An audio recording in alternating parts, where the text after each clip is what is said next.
बढ़ते हैं भिंड इसका। अब हम रुक करेंगे पंचायत चुनाव की रंजिश में फायरिंग की वारदात को अंजाम दिया गया है। पूर्व सरपंच और वर्तमान सरपंच समर्थकों में फायरिंग हुई है। बड़ी जानकारी भिंड से। गोली लगने से 2 की मौत हो चुकी है, जबकि एक व्यक्ति घायल बताया जा रहा है। पुलिस घटनास्थल के लिए रवाना हो चुके हैं। महगांव थाना क्षेत्र के पिचौरा गांव की एक घटना है।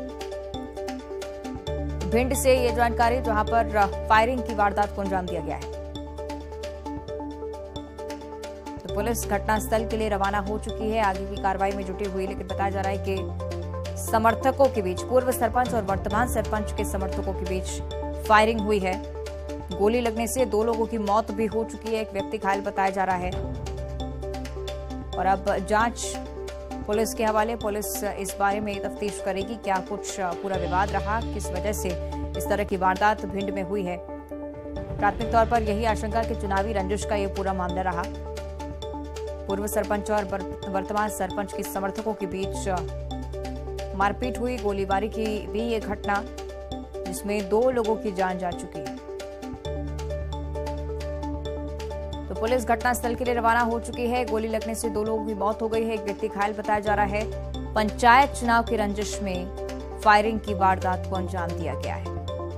हालांकि ये पूरा मामला अब जांच का विषय। स्पष्ट तौर पर क्या कुछ विवाद इन समर्थकों के बीच था, क्यों इस तरह से फायरिंग की वारदात को खुलेआम अंजाम दिया गया, इस बारे में पुलिस अब तफ्तीश करेगी। घटनास्थल के लिए पुलिस रवाना हो चुकी है। बताया जा रहा है कि महगांव थाना क्षेत्र के पचैरा गांव की एक घटना है। यहां पर चुनावी रंजिश में पूर्व सरपंच और वर्तमान सरपंच के समर्थक आपस में भिड़ गए, फायरिंग हुई।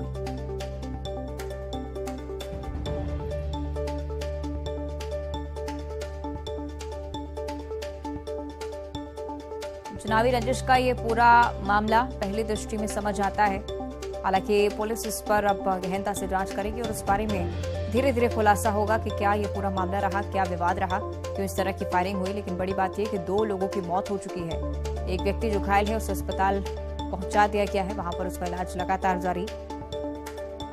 पूर्व सरपंच और वर्तमान सरपंच समर्थकों के बीच फायरिंग हुई। इंतजार आधिकारिक तौर पर पुलिस की तरफ से इस पर बयान का, और आगे की कार्रवाई में भी पुलिस लगातार जुटी हुई। घटनास्थल के लिए पुलिस रवाना हो चुकी है। तो भिंड में अक्सर फायरिंग की घटनाएं सामने आती हैं और बड़ा सवाल पुलिस प्रशासन पर भी खड़ा होता है कि क्यों इस तरह की वारदातें भिंड में इस इतनी आम तरीके से अंजाम दे दी जाती हैं।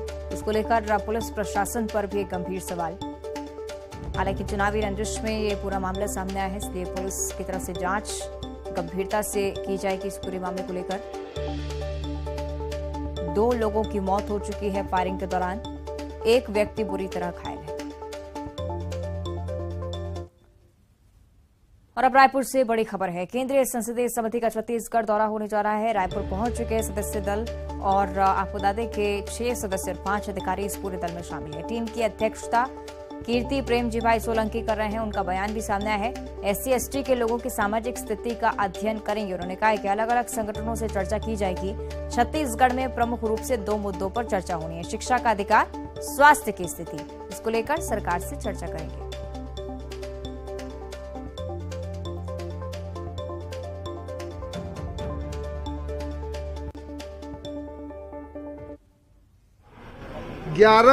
जनवरी से शुरू हुआ है। उसके बाद हमारा दूसरा पड़ाव उड़ीसा में भुवनेश्वर था, और आज हम छत्तीसगढ़ की राजधानी रायपुर में हम आए हैं। कमेटी अनुसूचित जाति और अनुसूचित जनजाति के कल्याण के लिए है। उनका जो अधिकार है, उनका जो रिजर्वेशन, इम्प्लीमेंटेशन ऑफ रिजर्वेशन है, उनकी बैकलॉग की स्थिति है, इसके बारे में छानबीन करेगी। अलग अलग ऑर्गेनाइजेशन से चर्चा करेगी। यहाँ रायपुर में हम कोल अथॉरिटी ऑफ इंडिया से भेंट करने वाले हैं। CRPF, राज्य सरकार ऑफ छत्तीसगढ़ और एम्स से हमारी मुलाकात होगी। और SC/ST के समुदाय के लोगों को जो हर संभव उसका जो संवैधानिक अधिकार है वो उनको दिलाने के लिए कमेटी के सभी सदस्य हर संभव प्रयास और इधर नेपाल के पोखरा में बड़ा विमान हादसा हो गया है। 72 लोगों को ले जा रहा यति एयरलाइंस का विमान हादसे का शिकार हो गया। जानकारी के मुताबिक विमान में सफर कर रहे सभी लोगों की मौत हो गई है। ATR 72 प्लेन में 68 यात्री और 4 क्रू मेंबर्स सवार थे और इनमें 10 विदेश यात्री विमान में सफर कर रहे थे। विमान में 5 सफर कर रहे 5 भारतीयों की भी हादसे में मौत हो गई। बड़ी जानकारी। नियंत्रण खोने के बाद गिरते हुए विमान की तस्वीरें भी कैमरे में कैद हुई हैं। तस्वीरें आपको दिखा रहे हैं। क्रैश के तुरंत बाद विमान में अचानक से भीषण आग लग गई। रेस्क्यू टीम आग बुझाने और अंदर से लोगों को निकालने की कोशिश कर रही है। क्रैश की साइट एक नदी के पास बताई जा रही है।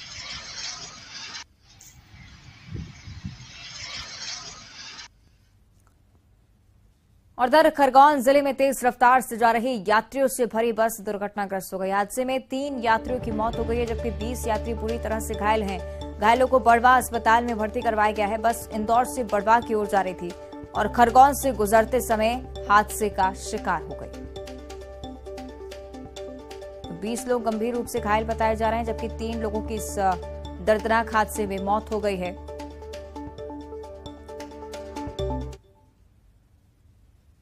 और अब कोंडा गांव से बड़ी खबर। अज्ञात लाश मिलने के मामले में बड़ा खुलासा हुआ है। प्रॉपर्टी डीलर वकील अंसारी के रूप में मृतक की पहचान हुई है।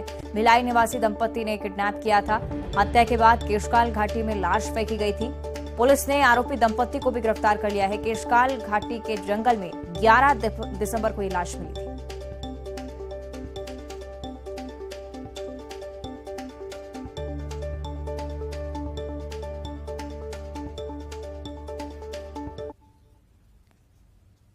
और अब बात करेंगे धमतरी की, जहां से ओडिशा की बड़ी महिला नक्सली करुणा गिरफ्तार हुई है। सहयोगियों के साथ इलाज कराने धमतरी आई थी। 3 सहयोगियों के साथ आंख का इलाज कराने के लिए नक्सली करुणा यहां पर पहुंची थी। ओडिशा के बड़े माओवादी नेता संक्रांत सिंह की पत्नी करुणा है। खुफिया जानकारी के बाद पुलिस ने मौके पर पहुंचकर नक्सली को धर दबोचा।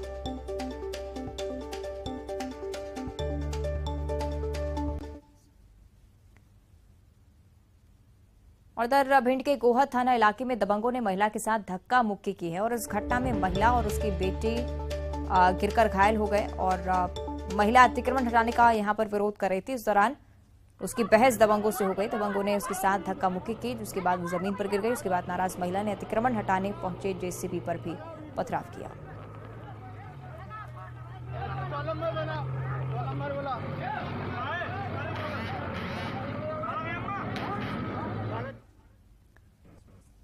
और अब खबर ग्वालियर से, जहां झांसी रोड थाना क्षेत्र के हरिशंकरपुरम में चोरी की नियत से घर में घुसी 3 महिलाएं रंगे हाथों पकड़ी गई। आपको बता दें कि घर का मालिक जैसे ही घर से बाहर गया, घात लगाई महिलाओं ने घर में प्रवेश किया।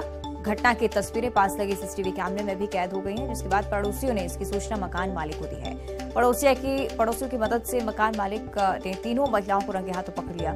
इसके बाद तीनों को पुलिस के हवाले कर दिया गया।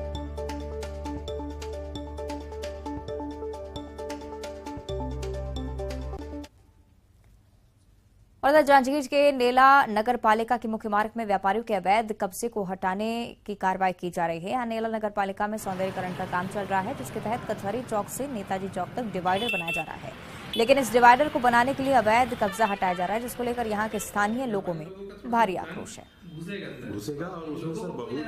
पहले भी ये डिवाइडर बनाने का काम हुआ था और ये डिवाइडर बना भी था कुछ माने हद तक, और इसमें कितनी दुर्घटनाएं हुई है। एक तो दुर्घटनाएं का सबसे बड़ा कारण यह है कि चौड़ा वो उतना डिवाइडर के लायक चौड़ा सड़क नहीं है। इन रोड को चौड़ीकरण पहले करना चाहिए।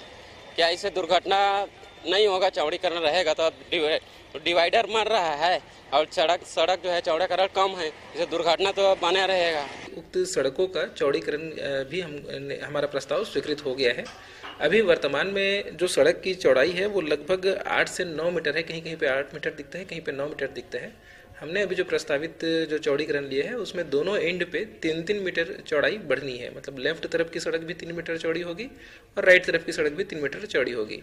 चूंकि NH का काम चल रहा था और ये BTकरण जो आप देख रहे रिटायरिंग काम हो रहा था, तो वो काम को समय सीमा में करना था और चूंकि डिवाइडर हमको बीच में बनाना था, तो हमने डिवाइडर के काम को पहले शुरू किया है। और जैसे ये डिवाइडर का काम खत्म होगा, मेरे ख्याल से हमारा टेंडर भी मैच्योर हो जाएगा, तब तक उसके बाद तुरंत हम रोड चौड़ीकरण का काम शुरू करेंगे।